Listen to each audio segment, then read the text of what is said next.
نحمد الله تعالى ونصلي على رسوله الكريم أما بعد قال تعالى في كتابه العظيم أعوذ بالله من الشيطان الرجيم بسم الله الرحمن الرحيم والذين جاهدوا فينا لنهدينهم سبلنا وإن الله لمع المحسنين صدق الله مولانا العلي العظيم وقال النبي صلى الله تعالى عليه وسلم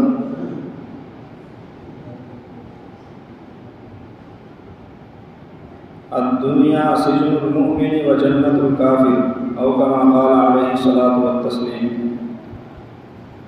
میرے محترم دینی بھائیوں اور بزرگوں، جمعے کی نماز سے پہلے جو خطاب ہوتا ہے یہ بہت تفصیلی خطاب تو نہیں ہو سکتا کیونکہ اس میں وقت محدود ہوتا ہے اور وقت کی رعایت بہت ضروری ہے۔ رسول اللہ صلی اللہ علیہ وسلم کے زمانے میں اذان کا تو ایک وقت ہوتا تھا، اذان کا ایک وقت ہوتا تھا، لیکن نماز کا کوئی وقت نہیں ہوتا تھا متعین، گھڑی گھنٹے بھی نہیں تھے، اور آپ صلی اللہ علیہ وسلم پھر بھی اہتمام فرمایا کرتے تھے کہ اذان کے بعد بہت سویرے جماعت کریں۔ آج کل گھڑی گھنٹے ہیں اور ان سے زندگی منظم ہو چکی ہے، اور منظم ہونا زندگی کا یہ اچھی بات ہے، زندگی کا منظم ہونا یہ اچھی بات ہے، اور اسلام تنظیم ہی سکھاتا ہے، اسلام زندگی میں ترتیب ہی سکھاتا ہے کہ مسلمان کی پوری زندگی منظم ہو۔ اسی وجہ سے اسلام نے 5 نمازیں اور 8 نمازیں رکھی ہیں تاکہ مسلمان کی زندگی منظم ہو جائے۔ پہلے بہت سویرے مسلمان کو اٹھنا چاہیے، پھر سب سے پہلے اللہ کو یاد کرے، تہجد پڑھے، اور اگر نہ اٹھ سکے تو پھر فجر کی نماز پڑھے، اور فجر کی نماز سے پھر اپنی زندگی کا آغاز کرے، اور پھر دنیا کا کاروبار کرے۔ اور اس میں ایسا نہیں ہے کہ ایسا سر دے کر گھس جائے کہ اب اس کو ہوش ہی نہ ہو کہ رات کب ہے اور دن کب ہے، نہیں، بلکہ اس کا ایک وقت ہے کہ ظہر تک ان کاموں سے فارغ ہو جائے، پھر ظہر میں پھر دوپہر میں اللہ کو یاد کرے، دن کا درمیانی وقت ہوتا ہے، پھر کچھ وقت لگائے اپنے کاموں میں یا اپنی ضرورتوں میں، اور پھر عصر ہے، مغرب ہے، عشاء ہے، اور اس طریقے سے بہت منظم نظام بنا ہے۔ اور عشاء کے بعد سونے کے لیے کہا ہے شریعت نے کہ عشاء کی نماز کے بعد میں سو جانا چاہیے، آرام کرنا چاہیے، اور پھر تہجد میں بھی آنکھیں کھلیں گی، اور تہجد کے علاوہ فجر میں تو خیر ضرور ہی انسان کو اٹھنا پڑے گا، اتنا وقت ہو جاتا ہے لیٹے لیٹے کہ کمر دکھ جاتی ہے، جسم دکھنے لگتا ہے۔ خیر اسلام تنظیم کو چاہتا ہے، اور تنظیم ہی کا یہ تقاضا ہے کہ نماز اپنے وقت پر ہو جو وقت متعین ہو گیا ہے۔ اس تعلق سے میں اس مختصر وقت میں 2 باتیں عرض کرنا چاہتا ہوں آپ حضرات کے سامنے، ایک تو مزاج اسلامی اور ایک ضرورت اسلامی، یہ 2 باتیں بس میں عرض کرنا چاہتا ہوں۔ مزاج اسلامی چونکہ آج ہمارے درمیان سے نکل گیا ہے، اور مزاج اسلامی کو ہم تقریباً بھول چکے ہی نہیں بلکہ بہت دور جا چکے ہیں اس سے، مزاج اسلامی سے۔ رسول اللہ صلی اللہ علیہ وسلم نے جو پوری کائنات کے لیے ایک عظیم شخصیت ہے، اور ہمارا عقیدہ یہ ہے کہ اللہ تعالیٰ کی ذات کے بعد رسول اللہ صلی اللہ علیہ وسلم سے بزرگ کوئی شخصیت نہیں ہے۔ سارے انبیاء رسول اللہ صلی اللہ علیہ وسلم کے مقتدی ہیں، اور ان کے بھی آپ امام ہیں، خاتم النبیین ہیں، اور آپ کی نبوت کے بعد کوئی نبوت وجود میں آنے والی نہیں ہے، اور شافع محشر ہیں۔ تمام کائنات کے لوگ جس وقت میں پریشان ہوں گے اور حساب کتاب کا سلسلہ شروع نہیں ہوگا اور کسی کی سفارش کرنے کی ہمت بھی نہیں ہوگی، تو رسول اللہ صلی اللہ علیہ وسلم کے پاس میں لوگ جائیں گے آخر میں، اور پھر آپ علیہ السلام شفاعت کبریٰ فرمائیں گے، جس کے نتیجے میں حساب کتاب شروع ہوگا، ورنہ اتنی بری حالت ہوگی لوگ یہ کہیں گے کہ اے اللہ چاہے ہمیں جہنم میں ڈال دے، ہمیں جہنم کا ایندھن بنا دے، لیکن برائے کرم ہمارا حساب شروع ہو جائے۔ اتنی بری حالت میں ہے، گرمی سے زبانیں نکل چکی ہوں گی، بدن تپ چکے ہوں گے، اور غش کھا رہے ہوں گے لوگ، اور اتنی عجیب و غریب حالت میں کہ لمبا عرصہ گزر جائے گا اور لوگ یہ کہیں گے چاہے جہنم میں اللہ نے بھیج دے لیکن یہاں سے ہمیں بچا۔ اتنی سختی کے وقت میں پھر رسول اللہ صلی اللہ علیہ وسلم کی شفاعت اور سفارش سے حساب کتاب شروع ہوگا، اور جس کے بارے میں جو فیصلہ ہونا ہو وہ ایک تفصیلی بات ہے۔ اس ذات اقدس نے دنیا میں آ کر لوگوں کو جو بتایا جو سکھایا، اس سارے کا خلاصہ ہے جد و جہد، محنت و مشقت اور چستی اور پھرتی۔ رسول اللہ صلی اللہ علیہ وسلم اس چیز کو سکھانے کے لیے آئے، اور اس کے مقابلے پر ہے سستی، کاہلی اور کوتاہی، لاپرواہی اور غفلت۔ یہ سب چیزیں زندگی کا جب شعار بن جائے تو زندگی کے تباہ ہونے میں کوئی شک نہیں ہے، اور جب کبھی آدمی ان چیزوں کو چھوڑے تو زندگی کے سنورنے میں اور اس کے ترقی کرنے میں کوئی شک نہیں رہتا۔ آپ صلی اللہ علیہ وسلم نے صحابہ کرام کو ایسا جفاکش بنا دیا تھا، ایسا محنتی اور کوشش کرنے والا اور رات و دن کام میں لگنے والا بنا دیا تھا۔ آپ حضرات سنتے رہتے ہیں کہ بعض صحابہ کرام مسجد کی چھت سے رسیاں باندھ لیا کرتے تھے اور اپنے جسم کو ان سے باندھ لیا کرتے تھے، اور تب کھڑے ہو کر راتوں میں وہ اللہ کی بندگی کیا کرتے تھے اور نمازیں پڑھا کرتے تھے کہ اگر نیند میں ہم گر بھی جائیں، اگر ہم ڈول بھی جائیں تو رسی کم از کم ہمیں سنبھال سکے اور ہم پھر بھی کھڑے رہیں۔ یا حضرات یہاں کتابوں میں سنتے رہتے ہوں گے فضائل اعمال وغیرہ میں متعدد احادیث اس تعلق سے دی گئی ہیں۔ ایسی جفاکشی، کھانے پینے کا بہت زیادہ توجہ نہیں، ایک وقت میں کھا لیا ایک وقت بھوکے رہ گئے اور اس پر کوئی خاص توجہ نہیں، موٹا چھوٹا پہننا، بقدر ضرورت آرام کرنا۔ قرآن کریم جیسی کتاب جس کے بعد کوئی کتاب آنے والی نہیں ہے، اس کتاب نے گواہی دی ہے صحابہ کرام کے بارے میں، وَبِالْأَسْحَارِ هُمْ يَسْتَغْفِرُونَ، کہ وہ لوگ سحر کے وقت میں اللہ سے استغفار کرتے ہیں اور بہت تھوڑا سا سوتے ہیں، بہت تھوڑا سا سونے کا مطلب آج تو ہمیں اگر سلا دیا جائے تو ہم اٹھنے کے لیے تیار نہیں ہیں، رات و دن کا ہم آرام اگر کر لیں تو تب بھی ہمارے آرام کی ضرورت پوری نہیں ہوتی۔ خیر مسلمان کو، اسلام کو، انسان کو، صاحب اسلام کو رسول اللہ صلی اللہ علیہ وسلم نے جو سکھایا ہے اور اسلام کا جو خلاصہ ہے وہ ہے جفاکشی،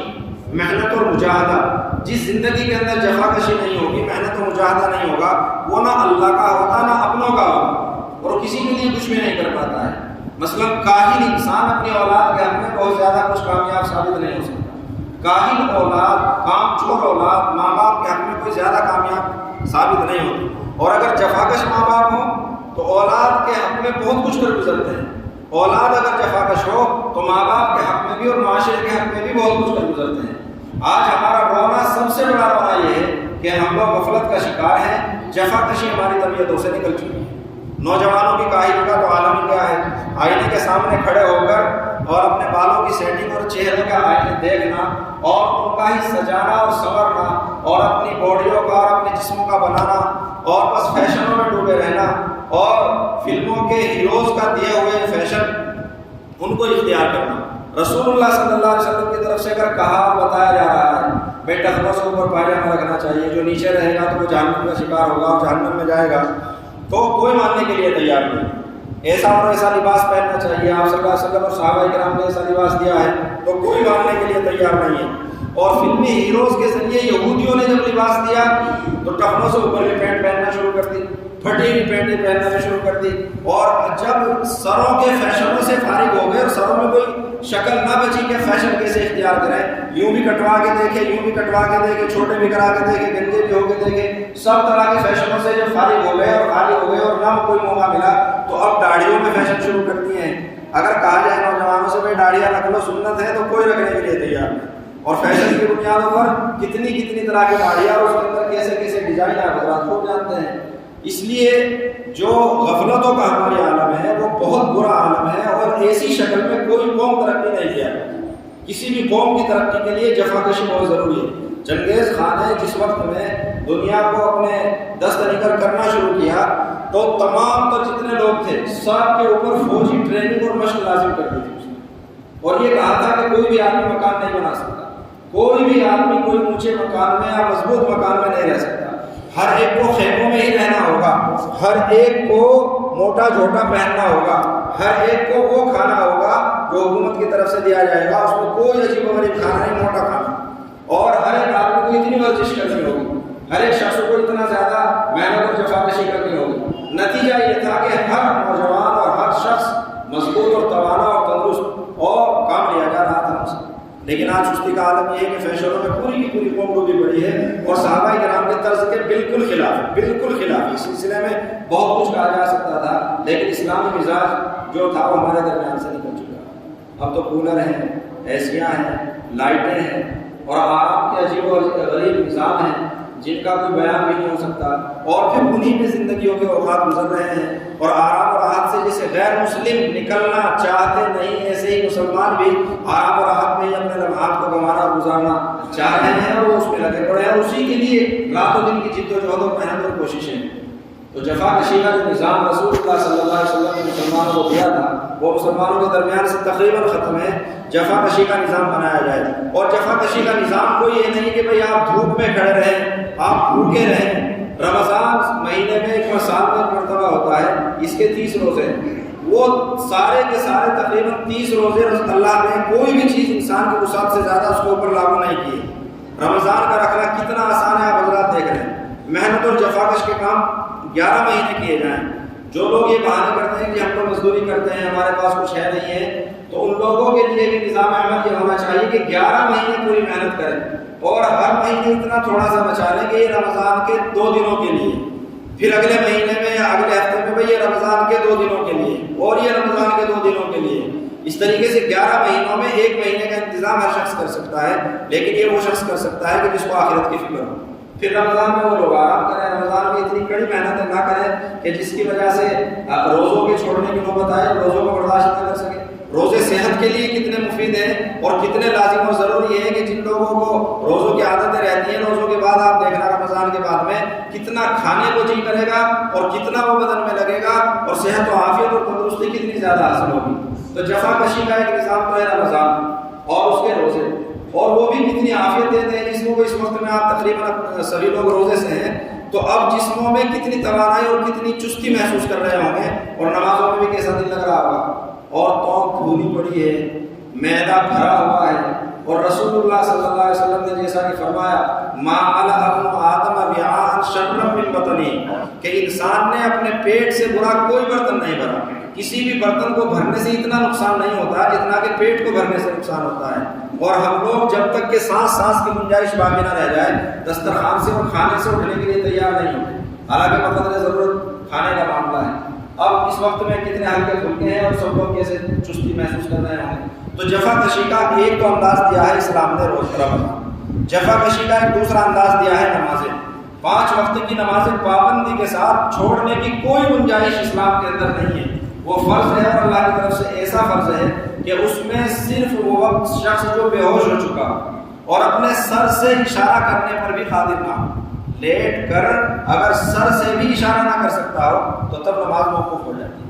باقی اگر سر سے بھی لیٹا لیٹا آدمی اشارہ کر سکتا ہو، اتنا سخت بیمار ہو، تو جب تک بھی نماز موقوف نہیں ہے، اس وقت میں بھی لیٹ کر قبلے کی طرف پیر کر کے اور تھوڑا سا سر سے اشارہ کر کے نماز ادا کرنا ضروری ہے، اور نماز میں کسی قسم کی کوئی رعایت نہیں۔ اور یہ جفاکشی نہیں ہے۔ 5 وقت میں تو ویسے بھی آدمی کا منہ دھونے کو جی چاہتا ہے، غسل کرنے کو یا وضو کرنے کو جی چاہتا ہے۔ تو جفاکشی کا دوسرا ایک طریقہ ہے نماز کا پڑھنا، اور تیسرا اس کے لیے طریق ہے حج کا کرنا، اگر اللہ نے کسی کا حساب بنایا ہو، اور ایک طریق ہے اس کا مالی جفاکشی اور مالی مجاہدہ، اور وہ ہے زکوٰۃ کا ادا کرنا، اپنے صدقات کا ادا کرنا۔ خیر یہ چیز ایک مزاج اسلامی تھی، اور مزاج اسلامی مسلمانوں کے درمیان سے نکل گیا۔ 10-5 منٹ میں نے یہ بات عرض کی ہے۔ دوسری بات یہ ہے کہ اس مزاج اسلامی کو لوگوں تک لایا کیسے جائے۔ انسان تو جب ماں کے پیٹ سے پیدا ہو جاتا ہے تو اس کی شکل اور جانور کی شکل بالکل برابر ہوتی ہے، یعنی وہ بھی کچھ نہیں جانتا اور وہ بھی کچھ نہیں جانتا، لیکن انسان میں اللہ تعالیٰ نے اخذ کا مادہ رکھا ہے، چوری کا مادہ رکھا ہے، اور اخاذی کا مادہ رکھا ہے۔ اب انسان تو اپنے ماحول سے ہر بات چرائے گا اور اپنی طبیعت میں داخل کرے گا۔ آپ سب اللہ کو اردو بولتے ہیں، جب ماں کے پیٹ سے پیدا ہوئے کوئی بھی اردو بولنا نہیں جانتا تھا، کسی بھی زبان کو نہیں جانتا تھا، لیکن جیسے آپ اردو بولنے والوں کے درمیان میں رہے تو اردو بولنے لگے۔ اگر عرب میں پیدا ہو جاتے تو عربی بولنے لگتے، انگریزی ملکوں میں پیدا ہوتے تو انگریزی بولنے لگتے، بنگال میں پیدا ہوتے تو بنگلہ بولنے لگتے، بہار میں پیدا ہوتے تو بہار کی زبان بولنے لگتے۔ تو جیسے ماحول میں انسان پیدا ہوتا ہے اور جیسے ماحول میں رہتا ہے وہ ہر چیز سیکھ جاتا ہے۔ حالانکہ زبان کے سکھانے کے لیے مستقل کئی سال چاہیے، لیکن بچہ آہستہ آہستہ سب کچھ سیکھ جاتا ہے۔ اس لیے جب بچہ پیدا ہوتا ہے تو جانور میں اس میں کوئی فرق نہیں رہتا۔ قرآن کریم نے بیان کیا ہے، وَاللَّهُ أَخْرَجَكُم مِّن بُطُونِ أُمَّهَاتِكُمْ لَا تَعْلَمُونَ شَيْئًا، اللہ نے تم کو تمہاری ماؤں کے پیٹ سے اس حال میں نکالا کچھ بھی نہیں جانتے تھے، کچھ بھی نہیں۔ تمہیں یہ بھی پتہ نہیں تھا کہ سفید اور کالے میں کیا فرق ہوتا ہے، تمہیں یہ بھی پتہ نہیں تھا کہ سردی اور گرمی میں کیا فرق ہوتا ہے، اتنا بھی علم نہیں تھا کہ روشنی اور اندھیرے میں کیا فرق ہوتا ہے۔ تمہیں موٹے اور دبلے کا بھی علم نہیں تھا، تمہیں اپنے کا اور غیر کا بھی پتہ نہیں تھا، تمہیں امی کا اور غیر امی کا بھی پتہ نہیں تھا، اور اپنے ابو اور بھائی بہنوں کا بھی پتہ نہیں تھا، کچھ بھی نہیں جانتے تھے جس وقت ماں کے پیٹ سے پیدا ہوئے. اور پھر اللہ تعالیٰ نے قوت عقلیہ جو انسان کو عطا فرمائی اور دیگر جانوروں کو عطا نہیں فرمائی، اس کی وجہ سے انسان فرق محسوس کرتا چلا جاتا ہے اور ہر چیز میں فرق کرتا چلا جاتا ہے. کتے کو نہیں پتا کہ تیری امی کون ہے، بھینس کو نہیں پتا کہ تیرے ابو کون ہے، بکری کو نہیں پتا کہ تیرے بھیا کون ہے اور بہنیں کون ہے اور ابو کون ہے اور امی کون ہے. ان جانوروں کو اس چیز کی تمیز نہیں ہے، بلکہ ان میں آپس میں ان میں زنا بھی ہوتا ہے. زنا کا مطلب یہ ہے کہ فعل بھی ہوتا ہے اور اس کا کوئی فرق اور گناہ ان کے سر نہیں ہوتا. وہ کسی کا کچھ بھی چرا کر کھا سکتے ہیں، کوئی گناہ ان کے ذمہ نہیں ہوتا. اگر شیر کسی کو پھاڑ کھائے تو شیر کے ذمہ میں نہ کوئی جرم نہ کوئی لاگو ہوتا، نہ شریعت میں نہ کسی حکومت کے قانون میں. سانپ اگر کسی کو ڈس لے تو سانپ پر کوئی گناہ نہیں ہوتا ہے. اگر کوئی بھی جانور کسی کو کوئی تکلیف اور نقصان پہنچا دے، کسی جانور پر کوئی جرم اور کوئی بھی دفعہ لاگو نہیں ہوتا. وجہ ان کے اندر اتنی فہم ہی نہیں ہے، اتنی عقل ہی نہیں ہے کہ وہ اچھے اور برے کو سمجھ سکے اور اچھے اور برے میں فرق کر سکے. لیکن انسان اگر کسی کی چوری کرے گا، کسی کو نقصان پہنچائے گا، کسی کا حق مارے گا، کسی کو تکلیف پہنچائے گا، تو وہ انسانی معاشرے میں بھی مجرم ٹھہرے گا، حکومت کے قانون میں بھی مجرم ٹھہرے گا اور اللہ کے قانون میں بھی وہ مجرم ٹھہرے گا، اور اس کو ہر انسان سزا دینے کی کوشش کرے گا. معاشرہ بھی یہ چاہے گا کہ اس پر کوئی پابندی لگنی چاہیے. حکومت بھی اس کو جیلوں میں ڈال دیتی ہے اور سزائیں دیتی ہے، اور شریعت کے قانون میں بھی وہ آدمی اگر اسلامی معاملہ ہو تو اس کو سزائیں دی جاتی ہیں. اسلام میں یہ فرق ہے، انسان میں یہ فرق ہے. انسان اور جانوروں میں بہت فرق رکھا گیا ہے. اب انسانوں کو سکھانے کے لیے اگر کوئی نظام نہیں ہوگا تو انسان کچھ بھی نہیں سیکھ سکے. بہت سارے لوگ ہیں، بڑے نوجوانوں کی بڑی اچھی خاصی تعداد، لاکھوں کروڑوں کی تعداد، جو نہ اپنے دھرم اور مذہب کے بارے میں کچھ جانتے اور نہ اپنے اچھائی اور برائیوں کے بارے میں کچھ جانتے، چھوٹے بڑوں کے حقوق کے بارے میں کچھ نہیں جانتے، اپنے اور غیروں کے حقوق کے بارے میں کچھ نہیں جانتے، اور ان بیچاروں کا کام صرف اٹھ کے کھانا اور بیڑیاں پینا، سگریٹ پینا، فیشنوں میں کھوئے رہنا، غفلتوں میں کھوئے رہنا، گالی گلوچ سے ایک دوسرے کے ساتھ برتاؤ کرنا، موبائلوں کی اسکرینوں پر رات و دن لگے رہنا. ان کے علاوہ ان کو کوئی تمیز نہیں ہے. انہی کے بارے میں قرآن نے فرمایا ہے اولئک کالانعام، یہ لوگ ایسے ہیں جیسا کہ چوپائے جانور، بل ہم اضل سبیلا، بلکہ جانوروں سے بھی آگے کے گمراہ لوگ ہیں. جانور اگر گمراہی اختیار کرے تو وہ ہمیشہ رہنے والی شخصیت نہیں ہے، لیکن انسان اگر گمراہی اختیار کرے گا تو اس سے نقصان دوسروں کو پہنچے گا اور معاشرہ تباہ ہو جاتا ہے. تو اب ایسی شکل میں مسلمانوں کو اسلامیات کے سکھانے کے لیے اگر کوئی نظام نہ بنایا گیا تو اسلام سے معاشرہ دور ہوتا چلا جاتا ہے. چاہے وہ لونی ہو، دلی ہو، حرم شریف ہو، مسجد نبوی ہو، یا وہ کوئی دیوبند ہو، یا وہ کوئی بریلی ہو، یا اس کے علاوہ کسی بھی جگہ کو آپ لے لیجئے، اگر اسلام کے بتانے کا نظام نہیں رکھا جائے گا تو بغیر بتائے کوئی چیز انسان سیکھتا نہیں ہے، بغیر سکھائے نہیں سیکھتا ہے. چھوٹے چھوٹے کام دنیا کے ہوتے ہیں اور ان میں اچھی خاصی ٹریننگ اور مہارت انسان کو چاہیے. رسول اللہ صلی اللہ علیہ وسلم نے جس وقت میں مکہ المکرمہ سے مدینے کی طرف ہجرت فرمائی تو ہجرت کرنے سے پہلے حضرت مصعب بن عمیر رضی اللہ تعالیٰ عنہ کو مدینہ بھیج دیا تھا کہ تم جاؤ اور مسلمانوں کو اسلام بتاؤ. جو لوگ اسلام اختیار کرتے ہیں ان کو بتاؤ کہ اسلام ہوتا کیا ہے، کیونکہ بتائے بغیر چاہے صحابہ ہو یا غیر صحابہ ہو، صحابہ کرام پر چھوٹے چھوٹے مسائل بھی معلوم نہیں تھے.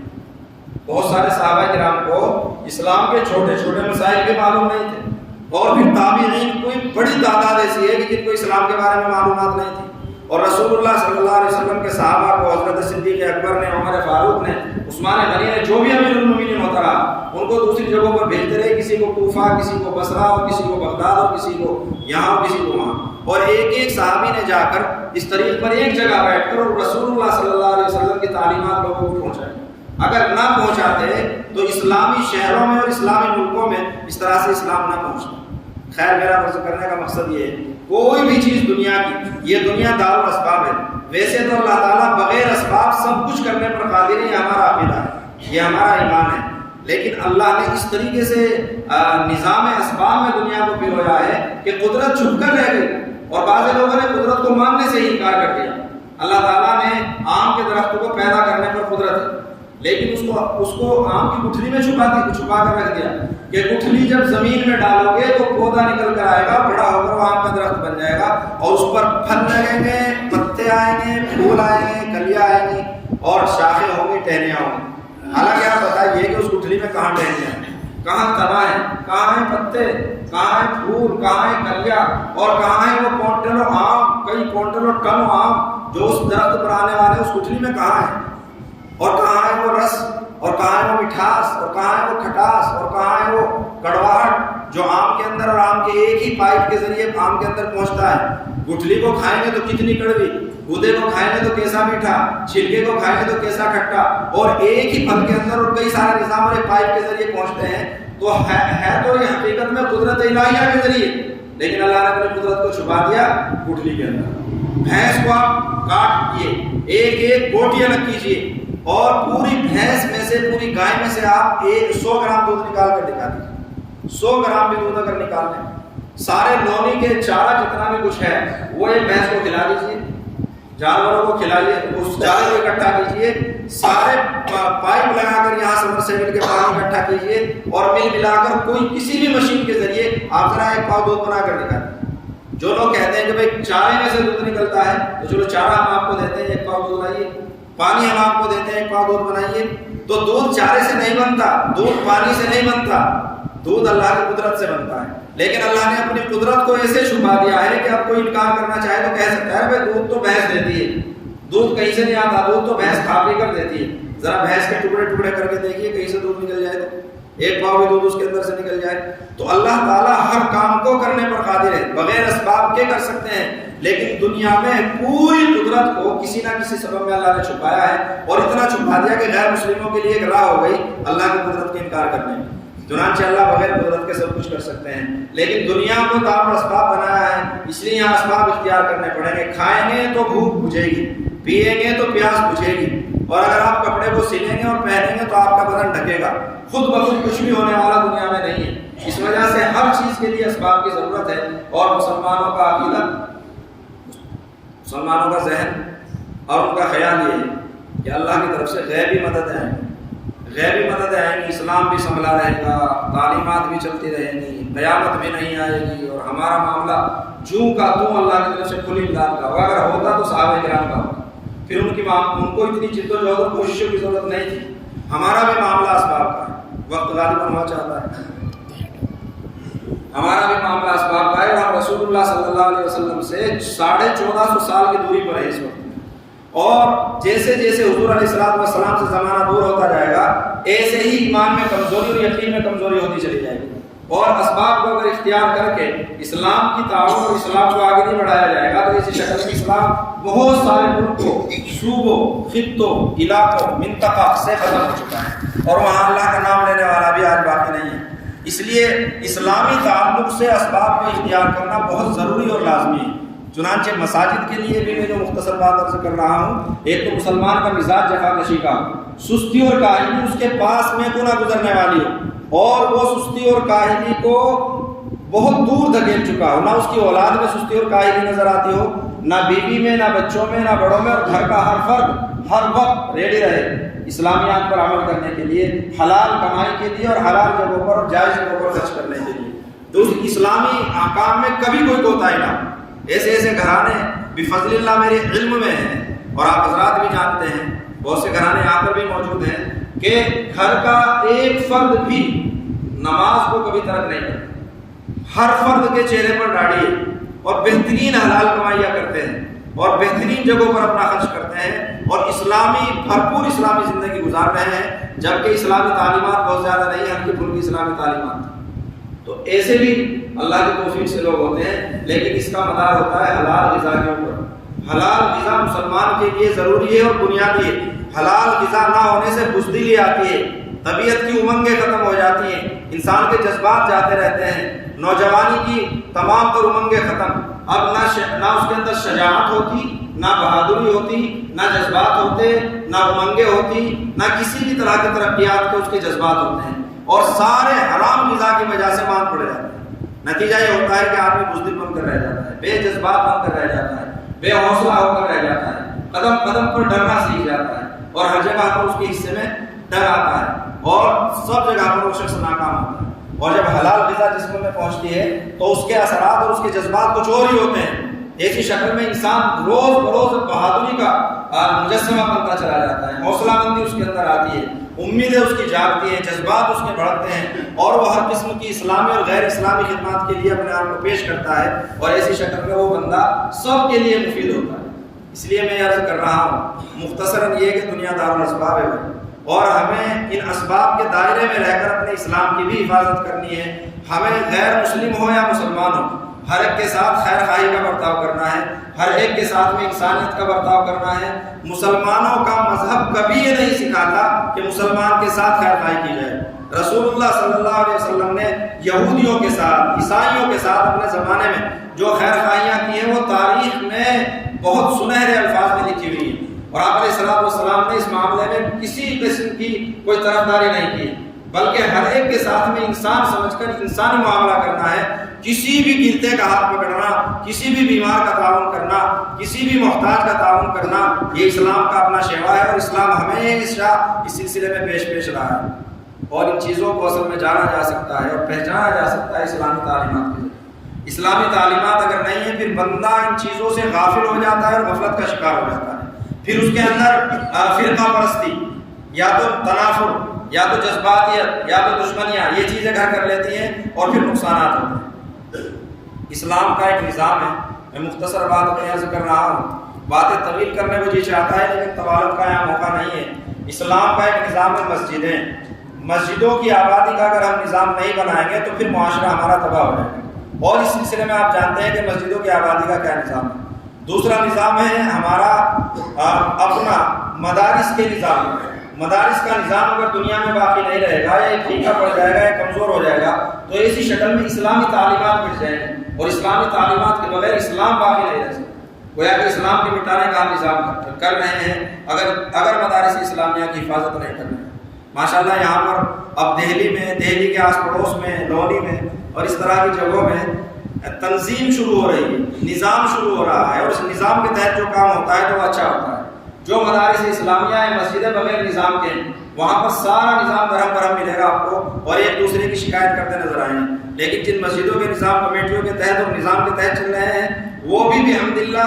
بہتر، اور جن مدارس کے نظام کمیٹیوں کے اور شورا کے تحت چل رہے ہیں وہ بھی بہتر۔ یہاں پر بھی آپ کی مسجد کے برابر میں مدرسے کو دیکھنا ہوا، بہت خوشی ہوئی ماشاءاللہ کہ یہاں بھی ہوش کے ناخن لیے جا رہے ہیں اور نسلوں کے بارے میں سوچا جا رہا ہے۔ نسلیں بغیر علم کے، بغیر تعلیم کے تباہ ہوتی ہیں، اور انسان کا سب سے بڑا ذخیرہ اس کی اپنی اولاد، اپنی نسل ہوتی ہے۔ یہ کوٹھیاں، یہ بنگلے، یہ گاڑیاں، یہ سب کچھ یہاں رہ جائے گا، لیکن حدیث شریف کے اندر آیا کہ صالح اولاد اور صالح نسل مرنے کے بعد بندے کو کتنا فائدہ پہنچائیں گی، اس کا اندازہ مرنے کے بعد ہوگا کہ ان کے تمام اعمال اور تمام کارنامے جو اچھے ہوں گے وہ بندے کے نامہ عمل میں آئیں گے اور بندے کو ان کا ثواب ملے گا، اور وہ جو بھی کچھ دینی تعلق سے عمل کریں گے وہ بندے کو وہاں ملے گا اور وہاں پر اس کی ترقیات ہوگی۔ اور اگر ایسا نہیں ہے تو پھر اگر وہ خرابیاں کریں گی، برائیوں میں رہیں گی، تو اس کا نقصان بھی اس مرنے والے کو پہنچے گا۔ تو نسل انسان کا اصل ذخیرہ ہے، اور وہ ہو جائے تباہ، وہ مثلا شرابی، کبابی، جواری، سٹیرے، تو ایسی شکل میں گویا کہ اپنے آپ کو کلی طور پر تباہ کرایا۔ اگرچہ کروڑوں کا مکان تھا لیکن یہ انسان تباہ ہے۔ خیر یہ معاملہ ماشاءاللہ آپ نے بہت اچھا شروع کیا ہے، اللہ تعالیٰ اس کو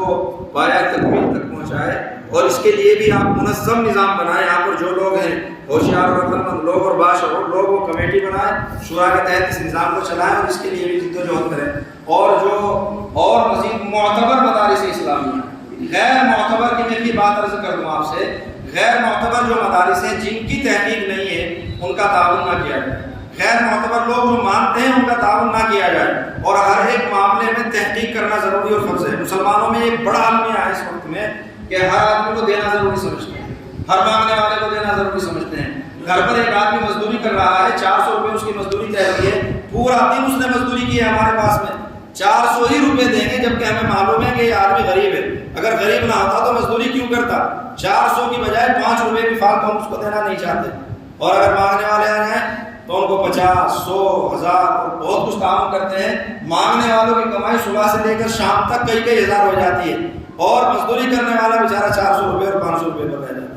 پتہ چلا کہ ہم لوگ مانگنے والوں کی تعداد کو خود بڑھا رہے ہیں، اور پھر اعتراض کرتے ہیں کہ بھئی اتنے لوگ دھوکے باز ہو گئے، اتنے لوگ فراڈی ہو گئے، اور اتنے لوگ عیاش ہو گئے، اور ایسے لوگ مزے کر رہے ہیں۔ بھائی اس مزے کی ذمہ داری ہمارے اوپر بھی ہوتی ہے. ہم نے کتنی تحقیق کی ہے, کتنی مرتبہ ان مدرسوں میں جا کر دیکھا ہے, کتنی مرتبہ ان جگہوں کو جا کر ہم نے جائزہ لیا ہے, اور کیسی ہم نے تحقیقات کی ہے. بس دینا جانتے ہیں, یا تو لڑنا جانتے ہیں, یا تو منع کرنا جانتے ہیں. اس کے علاوہ 2 قدم اٹھانا, تحقیقات کرنا, یہ ہمارے درمیان سے نکل گیا.